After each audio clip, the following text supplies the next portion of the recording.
With gas prices rising and the affordability crisis getting worse, the Trump administration is now in full damage control mode. But the spin is not going well, and even Fox News has begun highlighting the economic mess. At the White House, correspondent Peter Doocy pressed Treasury Secretary Scott Bessent on the Iran war and the impact on gas prices. Secretary Bessent, it doesn't sound like we're going to have $3 a gallon gas by summertime, which we had initially been told by the Energy Secretary. He now says that it would be very aggressive if we're going to get to the $3 a gallon gas by the summer. So when are we really going to get $3 a gallon gas? Well, I think that's going to be the up to how the negotiations go. President Trump said this morning that he thinks we're nearing the end. The U.S. kept their side on the ceasefire. We've stopped firing. The Straits of Hormuz have not been completely reopened. So we will see. We will see. Well, before the Trump administration launched the war against Iran, causing Iran to bottle up the Strait of Hormuz, gas prices in the United States averaged $2.98 a gallon. Now, gas prices average $4.18 a gallon. And with each passing day that the Persian Gulf remains blocked, oil prices are rising.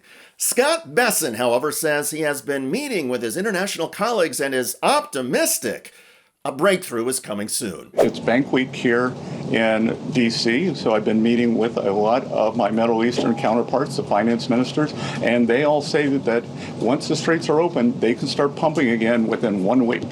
So not by summer, like Memorial Day, but maybe by Labor Day?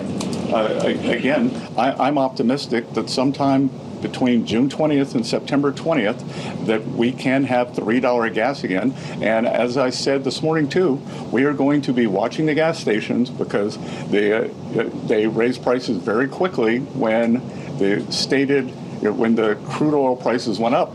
We hope they'll bring them down just as quickly. Oh, I bet you hope they come down just as quickly.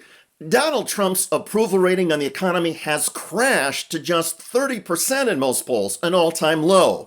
Nearly 70% of Americans disapprove of Trump's handling of the economy, and most of that has been fueled by higher gas prices.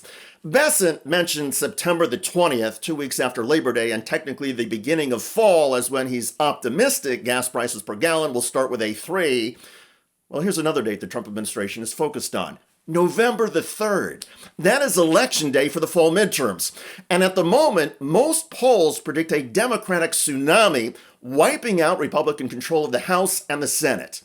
Another Fox News host, Ainsley Earhardt, pointed to the squeeze on voters and families from soaring child care costs. It's expensive to raise a child. How expensive, It's Ainsley? gone up 30%, actually, nearly 30% over the past 3 years.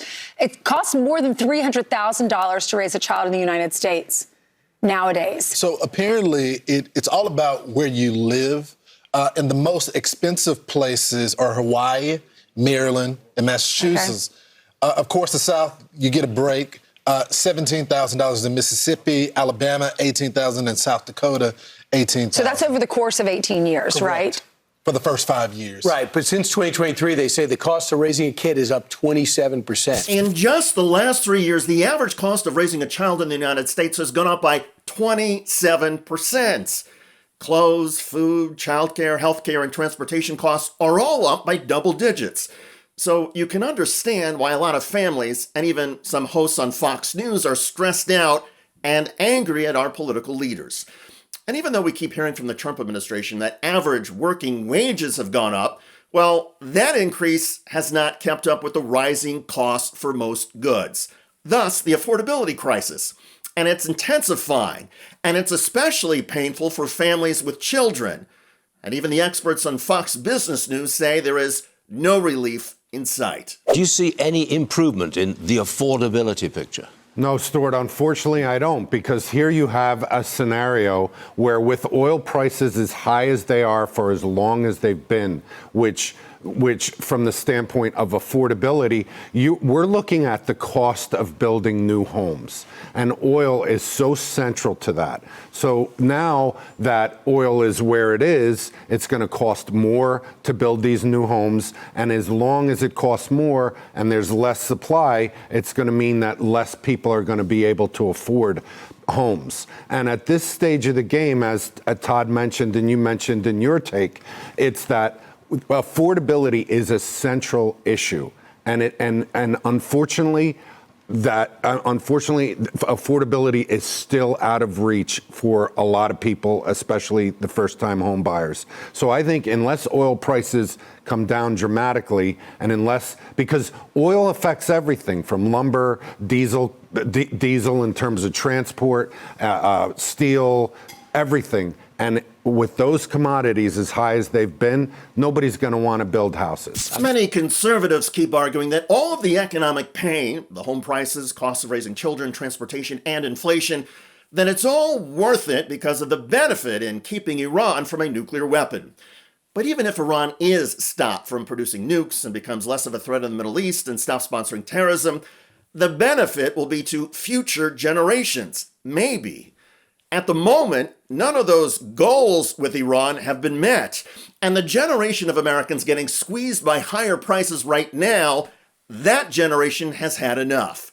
And even if gas prices do come down to $3 a gallon by the end of the summer, Americans are facing other affordability problems as well. And the Trump administration is running out of time. A political wipeout is coming. Even Fox News sees it and is taking note of the calendar.